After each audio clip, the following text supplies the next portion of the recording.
who are manning these technologies, because if we deploy however technologies are or however advanced they are, but then the interface, the human interface part, or the people who are handling these technologies are not people of high level of integrity, it is a useless exercise. So it is something that is important. Technology is good, but the people who are handling the technology must also be as good in terms of morality and integrity just as the technologies, because the robot will go where you instruct it to go. If you instruct it to go in the wrong direction, it will go in that wrong direction.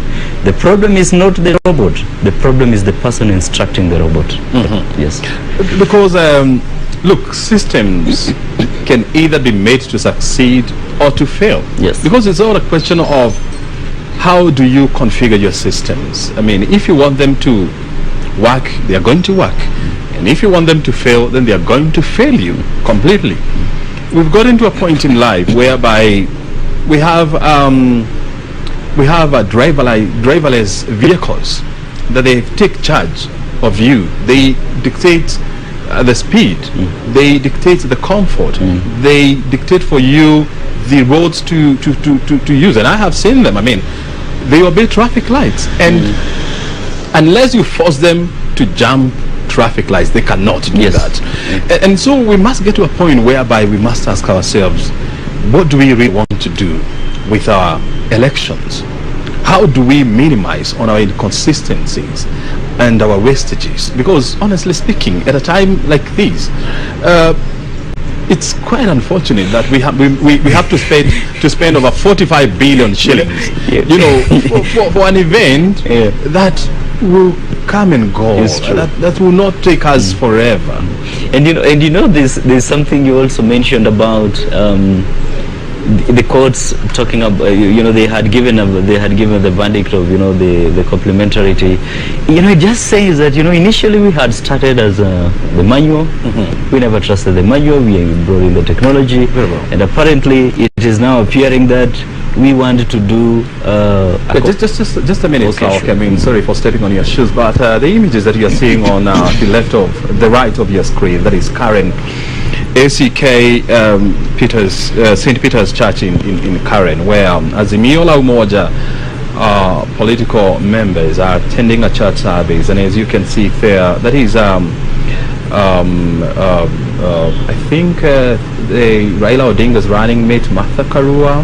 I've also seen Nairobi woman rep elect Esther Passaris there in deep prayers, probably maybe thanking God for her victory, where she won by more than 200,000 votes.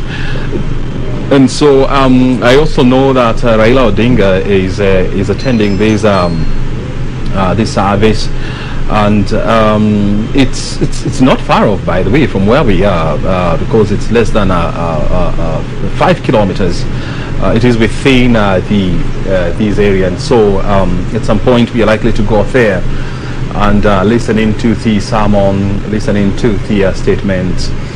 Of course, we will be watching to see exactly what they have to say and what is going to happen there. We're also keeping tabs of where the Kenya Kwanza team is, and even the Agano party, as well as the Roots party, where they are attending their church services, and will be dashing there to get a glimpse of where they are. So, but back on the screen now is the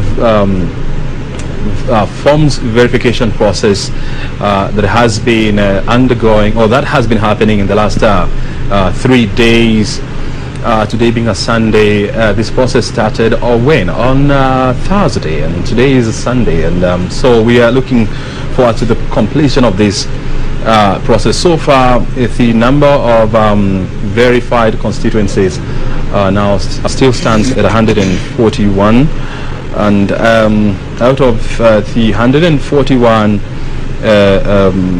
verified constituencies, you're talking about how many votes so far? Let's see.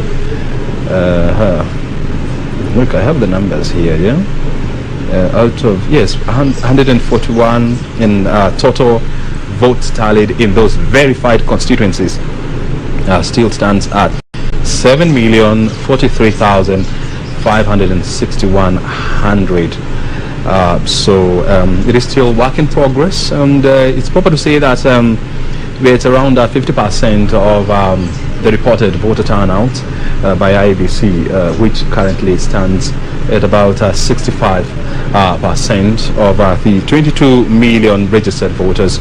And so you're looking at around 14 point something the General Service Unit, the Kenya Police Service, as well as members of the National Service who are helping to ensure that there is order, there is peace, and there is harmony within this very critical installation. Well, this is what's happening here.